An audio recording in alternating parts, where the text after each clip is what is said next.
उन्होंने वेद व्यास जी से पूछा, हे व्यास जी, आप मन, शरीर और आत्मा तीनों से स्वस्थ तो हैं?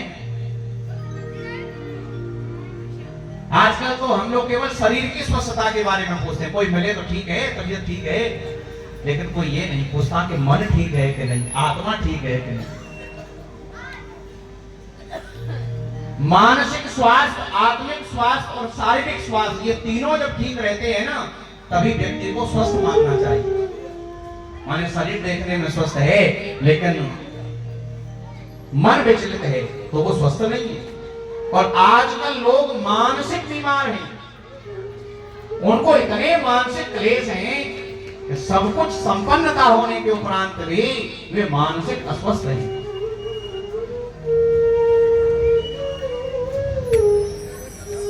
उनको मानसिक औषधि नहीं दे रहा है कोई। मानसिक स्वास्थ्य लाभ के लिए सत्संग ही औषधि है। मानसिक स्वास्थ्य लाभ के लिए कथा स्थल ही औषधालय है।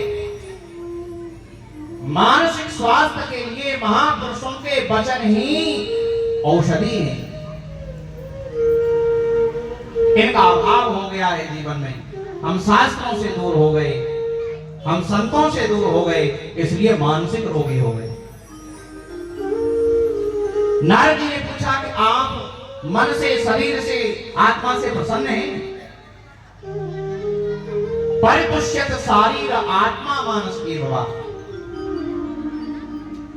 तब वेद व्यास जी ने कहा, नारद जी क्या बताऊं, मैंने बहुत कुछ किया जीवन में। वेद के 4 विभाग कर दिए, ब्रह्मसूत्र की रचना करी, 17 पुराण लिख दिए, महाभारत लिख दिया, लेकिन फिर भी मन में खिन्नता है। कभी कभी तो मन में ऐसा लगता है कि वेद व्यास ने कुछ नहीं किया। मेरी इस अपूर्णता का कारण क्या है? आप महापुरुष हैं, आप संत हैं, आप ही बता सकते हैं कि मेरे अंदर ऐसी कौन सी कमी है। तब नारद जी ने कहा, हे वेद व्यास जी,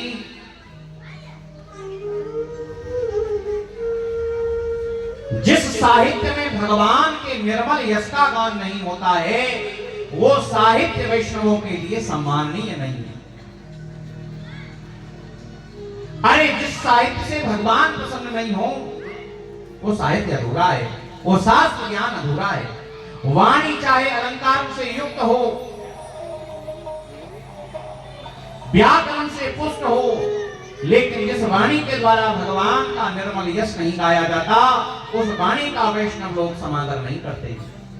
वाणी वही श्रेष्ठ है जिससे भगवान का यश गाया जाए। देखो,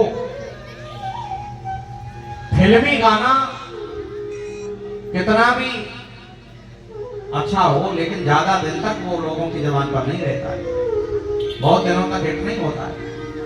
साल 2 साल बाद फिर कोई दूसरा आ जाता है तो पहले वाले को भूल जाते हैं। होता है कि नहीं?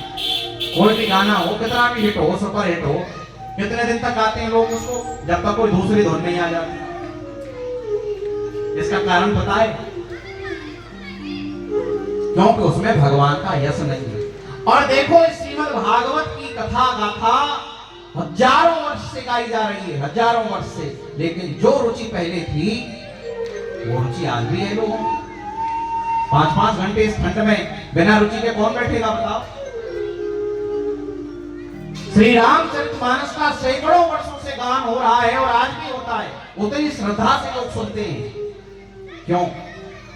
क्योंकि उसमें भगवान का यश है।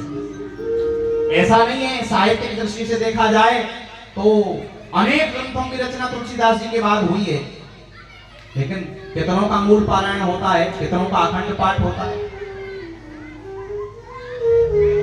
साहित्यिक दृष्टि से कोई ग्रंथ कितना भी समृद्ध क्यों नहीं हो, उसमें रस, छंद, अलंकार कितने भी क्यों हो, यदि उसमें भगवान का नाम नहीं है, भगवान का यश नहीं है, तो उसका समादर संत लोग नहीं करते।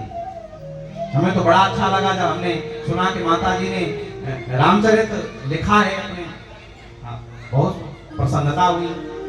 देखो, वही लेखनी सफल है, वही लेखनी सार्थक है, वही ज्ञान सार्थक है जिससे भगवान का यश लिखा जाए। चाहे उसमें रस हो, छंद न हो, अलंकार नहीं हो, व्याकरण की दृष्टि से वो ग्रंथ कैसा भी हो, लेकिन यदि उसके द्वारा भगवान का गान हो रहा है तो वो वैष्णवों के लिए, संतों के लिए आदरणीय है। और किसी साहित्य में खूब रस, छंद, अलंकार, व्याकरण है, लेकिन उसमें भगवान का यश नहीं है, तो संत लोग उसका समादर नहीं करते। नारद जी ने कहा, वेद व्यास जी, अब तक आपने जो लिखा है ना, वो अर्थ, धर्म, काम, मोक्ष का व्याख्यान किया है। अब कोई ऐसा ग्रंथ लिखिए जिसमें हमारे प्राण प्यारे भगवान श्री कृष्ण का निर्मल यश हो, उनकी लीलाओं का वर्णन हो। माने अब तक जो आपने लिखा है वो बारातियों के गीत लिखे हैं, दूल्हे का नहीं लिखा है। अब दूल्हे का गीत लिखिए। अब किसी बारात में बारातियों का खूब सम्मान हो और दूल्हे को कोई पूछे नहीं, तो बारात फीकी पड़ेगी कि नहीं? तो आपने अब तक जो लिखा है वो अर्थ, धर्म, काम, मोक्ष का निरूपण उसमें है, लेकिन अब कोई ऐसा ग्रंथ लिखिए जिसमें हमारे प्राण प्यारे भगवान श्री कृष्ण के नाम, रूप, लीला और यश का वर्णन हो। तब आपको परम विश्रांति प्राप्त होगी, परम शांति प्राप्त होगी। नारद जी कहते हैं, वेद व्यास जी, मेरी तरफ देखिए, मैं तो पूर्व जन्म में एक दासी का पुत्र था। नारद जी ने यहाँ अपने पूर्व जन्म की कथा सुनाई है। नारद जी कहते हैं, मैं एक दासी का पुत्र था, मेरी माँ ब्राह्मणों के यहाँ सेवा कार्य करती थी, चौका बर्तन करने जाती थी। मेरी अवस्था छोटी थी, मैं भी माँ के साथ जाता। एक बार उन ब्राह्मणों के यहाँ कुछ संत चतुर्मास करने के लिए आए, तो उन ब्राह्मण ने मुझे भी उन संतों की सेवा में लगा दिया। मेरी आयु छोटी थी। संत जब भगवान की सेवा करते, स्तुति गान करते, तो बहुत ज्यादा समझ में तो मेरे नहीं आता कि ये क्या गा रहे हैं, लेकिन सुन करके बहुत सुख मिलता, बहुत अच्छा लगता। संत जब आरती करते, अभिषेक करते, मैं देखता, बहुत अच्छा लगता। नारद जी कहते हैं, वेद व्यास जी, मैं उन संतों के सामने चंचलता नहीं करता था, शांत रहता था, उछल कूद नहीं करता था, बहुत कम बोलता था, मनोयोल को भाषण बहुत अल्प बोलता था। संतों के पास जाएं तो कम बोलना चाहिए। कुछ लोग जाते महाराज, वो बोलते ही रहते, अपना ही सुनाते रहते संतों को। जब आप अपना ही सुनाएंगे तो उनके वचनामृत का लाभ आपको कैसे मिलेगा? नारद जी कहते हैं, मैं संतों के सामने चंचलता नहीं करता, शांत रहता। यद्यपि संत समदर्शी होते हैं, लेकिन उन संतों की मेरे ऊपर विशेष कृपा हो गई। मैं उनका उच्चिष्ट प्रसाद पाता, उच्चिष्ट लेपा नन मोदितोद्वजई सकृष्म भंजई तदपास्तकिल विषव। मैं उनका उच्चिष्ट प्रसाद पाता। यद्यपि उच्चिष्ट को तामसी भोजन बताया है, झूठा किसी का नहीं खाना चाहिए और न किसी को खिलाना चाहिए, शास्त्र में निषेध है। जो किसी को झूठा खिलाता है अथवा किसी का झूठा खाता है, शास्त्र में लिखा है उसको अगला जन्म कुत्ते का मिलता है, कुत्ते की योनि प्राप्त होती है। आजकल तो ये बातें लोग मानते नहीं, सबका झूठा खाते हैं। औरों की बात छोड़िए, हमारे पति पत्नी एक दूसरे का झूठा खा लेते, एक ही थाली में। यहाँ तो नहीं कोई ऐसी बैठी है जो पति को झूठा खिलाती हो, है कोई ऐसी? अब होगी तो थोड़ी हाथ खड़ा कर देगी। देखो, ये ठीक बात नहीं है।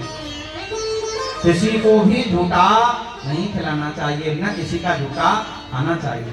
इसका कारण ये है, जिसका झूठा हम खाते हैं उसके पाप हमारे अंदर प्रविष्ट हो जाते हैं, उसके कुचित संस्कार हमारे अंदर प्रविष्ट हो जाते हैं, उसके असत संस्कार हमारे अंदर प्रविष्ट हो जाते हैं। माने जिसका उसका मूल स्वभाव है ना, जिसका झूठा हम खाएंगे वही स्वभाव के लक्षण हमारे अंदर दिखने लगेंगे। किसी क्रोधी का झूठा आप खाने लग जाओ तो क्रोध के लक्षण प्रकट हो जाएंगे। इसलिए किसी का झूठा नहीं खाना चाहिए।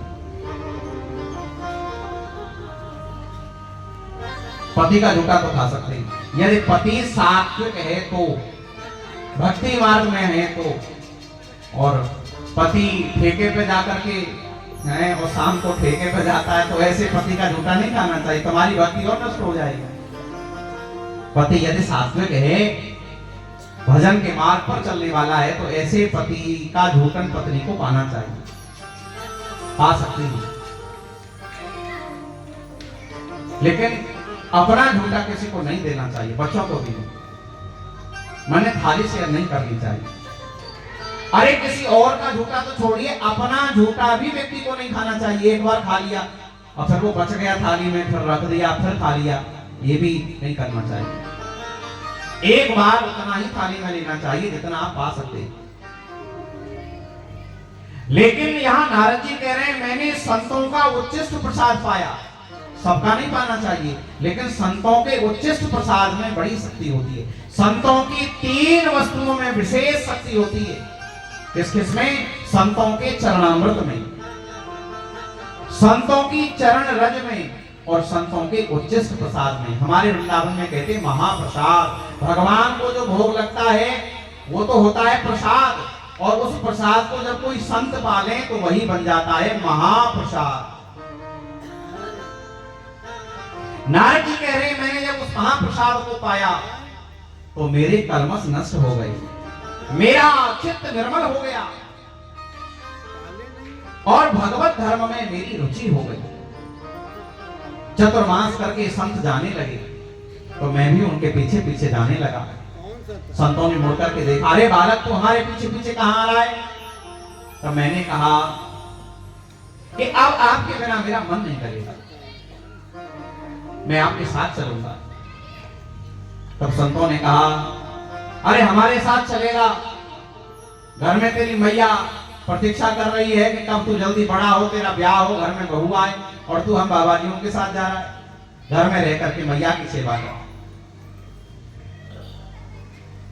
अरे बात भी है, देखो जब तक माता पिता हैं तब तक घर त्याग की नहीं सोचना चाहिए। माता पिता के रूप में भगवान ही हमें प्राप्त हुए हैं, ऐसा समझ करके पहला धर्म हमारा उनकी सेवा है। उसके बाद समय बचता है तो फिर अपना साधन करिए। उनकी सेवा तुम्हारा सर्वोत्कृष्ट साधन है, उनकी सेवा करते रहो, भगवान प्रसन्न रहेंगे।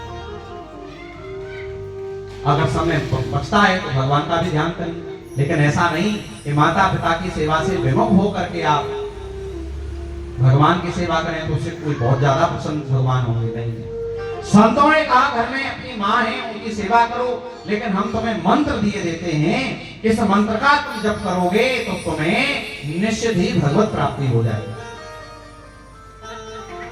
संतों ने मंत्र दे दिया। अब नारद जी को विश्वास हो गया कि संतों ने जब कह दिया है तो निश्चित ही मुझे भगवान मिल जाएंगे, क्योंकि जिसको संत मिल जाते हैं ना उसको निश्चित भगवान प्राप्त होते हैं।